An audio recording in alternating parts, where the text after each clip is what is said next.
How is it going, guys, and welcome to the Olufemi channel. We're a group of teachers that want to shore up your video production skills in as little time as possible. And guys, we have my bro Jason here on the channel doing a guest tutorial for the very first time. He's going to be teaching you how to make this really cool 3D stacked text effect in After Effects. Thank you for that intro, Josh, and hello everyone. Today, I'm excited to teach you about this 3D stacked text effect. This comes from one of my glitch renderings I recently shared to Instagram using the same technique. In that original piece, I used a lot of third-party plugins, but today, we're gonna try and achieve the same look using just the native effects in After Effects. This is a pretty simple effect to create, but it has a ton of flexibility. So you can either follow along with me or you can watch the entire video and then go apply this technique to your own work. Either way, tag me in whatever you make because I'd love to see what you do with this technique. All right, let's jump into After Effects and get started. Okay, here we are in a new 1080p composition, so let's create some text to actually stack. To do that, we'll go to the text tool, click on the composition and type 3D stacked text. And let's make sure the text is center aligned, which we can do in our align panel. And you'll probably want to use a nice thick font for this effect. I'm using Good Pro, which is available in Adobe fonts. Okay, now let's pre-compose our text. I'm going to use a keyboard shortcut to do that, which is Control-Shift-C. Let's name this fill text and hit OK. Now let's turn this into a 3D layer by clicking on this little 3D checkbox. As you can see, our pre-comp is now in 3D space that we can now rotate and move using the 3D tools handles. Now let's think ahead about having multiple layers of this same text. Instead of going into each layer whenever we want to change something, it would be a lot easier if we had one layer controlling all of the layers.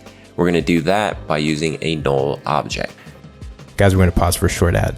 So you're a Premiere Pro video editor, you gotta check out this transition pack that the team has made just for you. These transitions are meant to give your high-paced edits just a tad bit of extra oomph. They are easily tweakable. They play very light in your timeline, and they're just a ton of fun to mess around with. These 100 transitions require no installing, no plugins, and work perfectly in the latest edition of Premiere Pro. And check this out, with every purchase, I'll throw in the entire Olufemi Creative Pack absolutely for free. This includes 3 additional transition packs: the Box Lens Transition Pack, the Camera Snapping Effects Pack, and the Identity Transitions Pack. In addition to that, it also includes 3 of my Light Leaks packs. There's the Bloom Light Leaks Pack, the Light Opal Light Leaks Pack, and of course the SeaGlass Light Leaks Pack. The Olufemi Creative Pack is valued at over $119 alone, and again, you get it for free when you purchase the Track Matte Transitions Pack today. Every single pack that you're about to download comes with an unlimited license that allows you to use all the transitions and all the effects in as many videos as you want,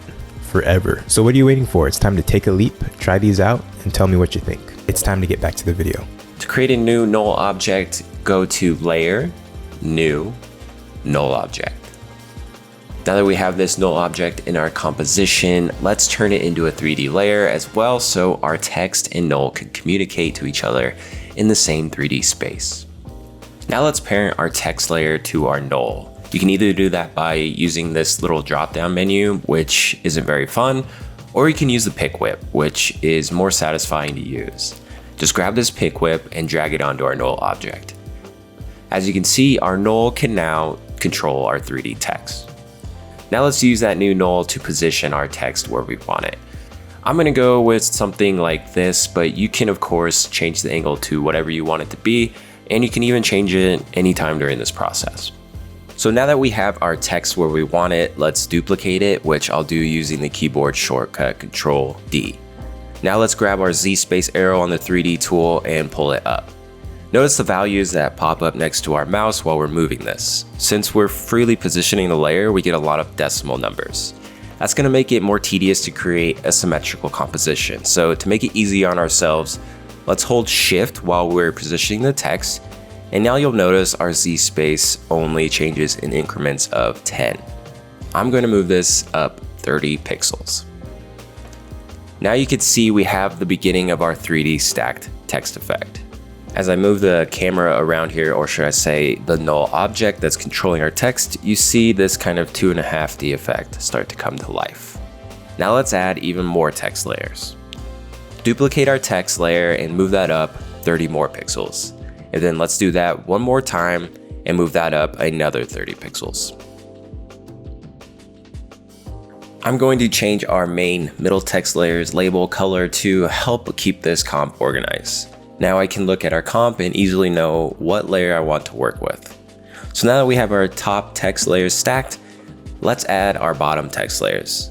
Let's duplicate our main layer and then change that new text layer back to the default label color. That way our middle layer still stands out.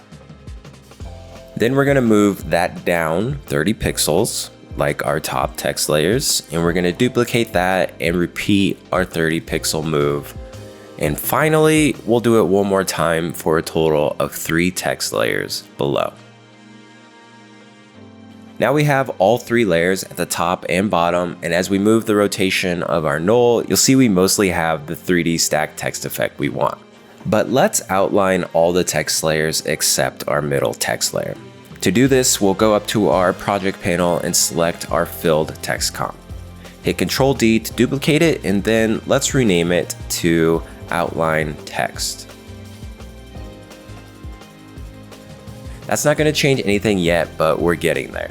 Double click our new comp to open it, and then let's select our text. Now we'll go over to our character panel and select this arrow that will swap the fill and stroke.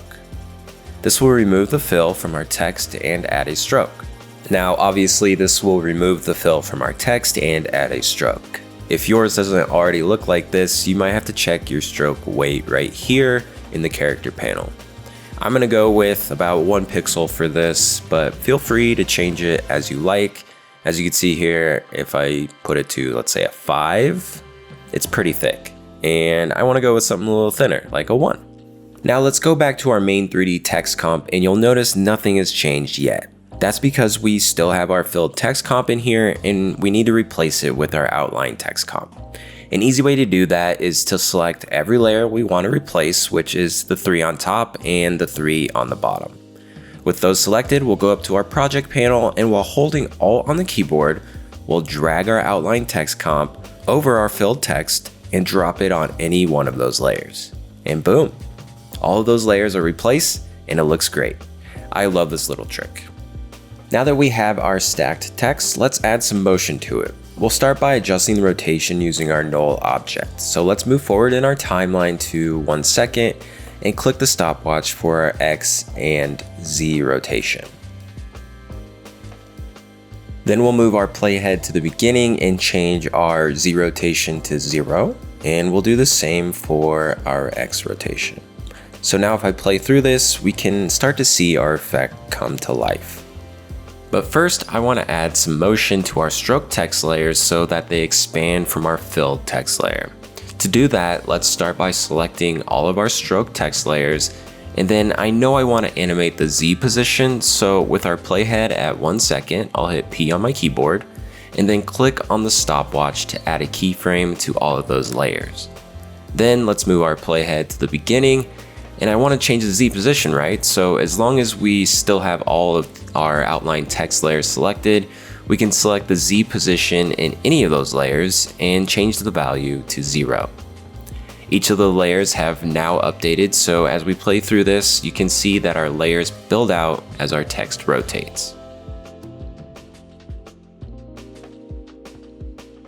Now let's make this animation a lot smoother. To do that, I'm going to select all of our keyframes and I'm going to easy ease them, which you can either do by right-clicking on a keyframe, going to Keyframe Assistant, and selecting Easy Ease. Or you can hit F9 on your keyboard, which is much faster. Now if we play through, we see the animation is a little smoother, but I think I want to adjust some timing. Let's start by grabbing just our position keyframes at 1 second, and let's drag those out to about 2 seconds and see how that looks.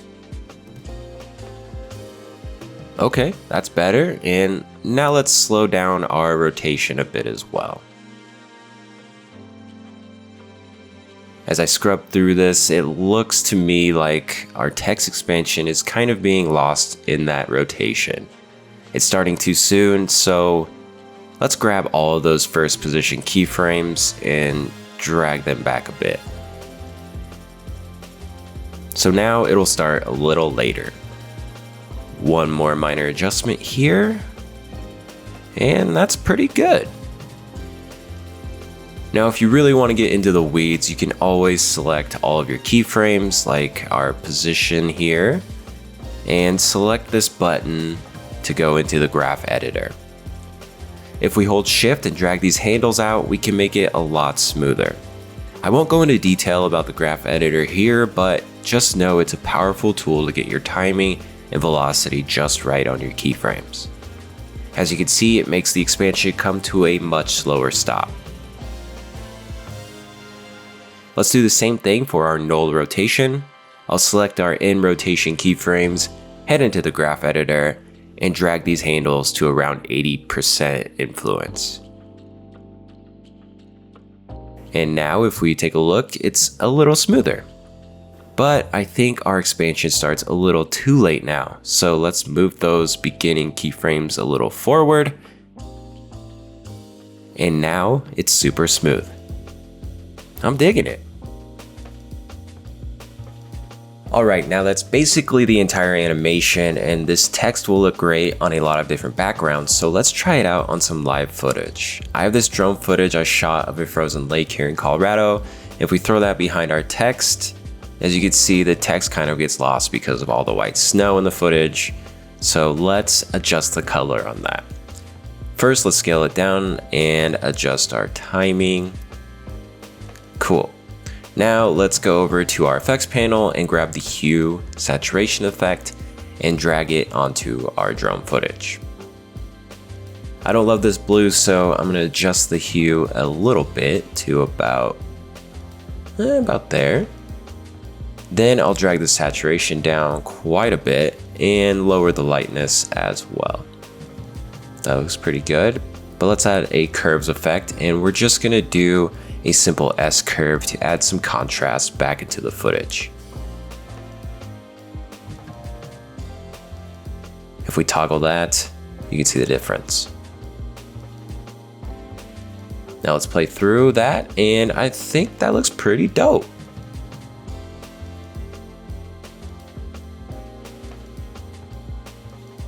Another option to live footage is generating your own background right here in After Effects. Let's do a quick and simple one. We'll start by creating a new solid by going to Layer, New, Solid, and the color can be anything, but I'm just gonna go with black. Make sure the dimensions match your composition and then hit OK. Drag it below your text and then go to the effects panel and search for fractal noise.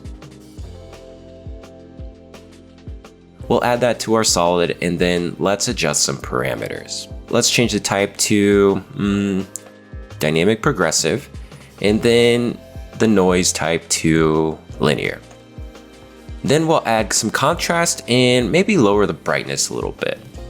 So you can affect fractal noise in a lot of ways, and you'll find it's often the basis for a lot of effects. So get familiar with it if you're trying to do a lot of work in After Effects.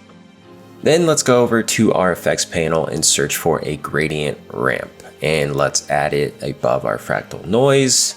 You'll see nothing is happening because our fractal is covering up our ramp. So we need to change the blend mode of our fractal to something like multiply. Let's hide our fractal while we edit our ramp. Let's change the colors, and we'll do a nice red up top and a beautiful blue at the bottom. I like this gradient because it blends into a cool purple in the middle. Now we'll turn our fractal back on, and you can see we are getting somewhere here. I'm going to drop the fractal's opacity a bit so it's not too overpowering.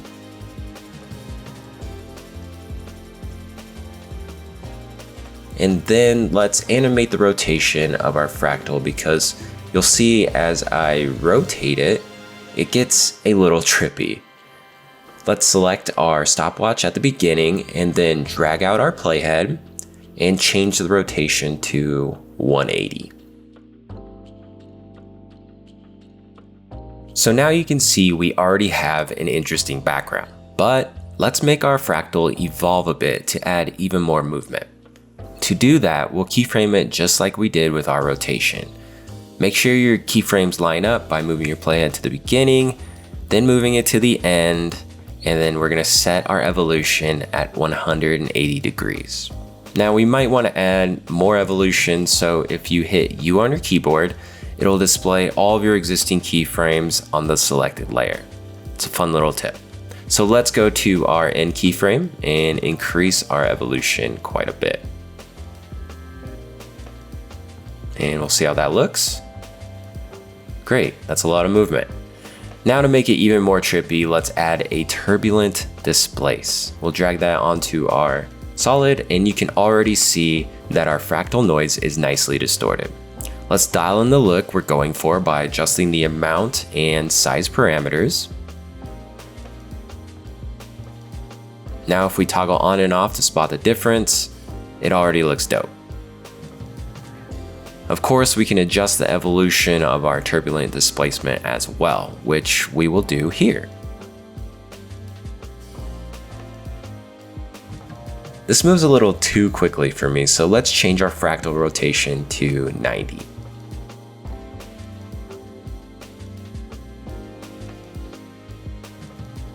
Great.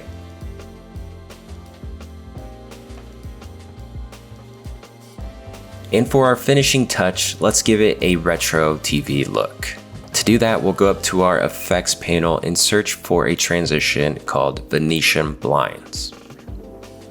We'll drag that onto our solid, and as you can see, nothing really happens. But if we adjust the completion percentage to 50, you'll see these lines start to appear. And let's change the width to 10, and now we have our vertical lines. But TV pixels aren't just straight vertical lines, so let's duplicate our Venetian blinds using Control D. And then we'll change the direction to 90 degrees, and boom. We now have intersecting lines that give it that retro TV look. This might be a little too distracting from our text, so let's turn down the fractal noise opacity just a little bit. And that's it, guys. Now to show you the beauty of why we pre-composed our text, if you ever want to change what it says, just double click into the filled text comp. And then, for example, let's change our text to say, Olufemi. And if we look back at our main comp, we'll see that only our filled text is changed. So now let's do the same thing for our outline text comp.